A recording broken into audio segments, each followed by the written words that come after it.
Okay, so here's my cooling system all jam-packed in there. I got a chiller in the front, and then in the back we've got the warm bucket. That's the fluid coming from the laser tube going to the chiller. And then we've got the opposite bucket there.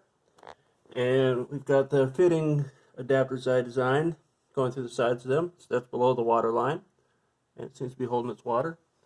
Going over the other bucket, doing the same thing. So when the pumps are not even, or they're flowing a little bit differently because they've got different things that they're pumping through, it won't overload one of the buckets. And then up here, we've got the display module, which still has some fine tuning to do, but values all read right through there. And yeah, programmer goes back in there. And there's a cat. So, thanks for watching.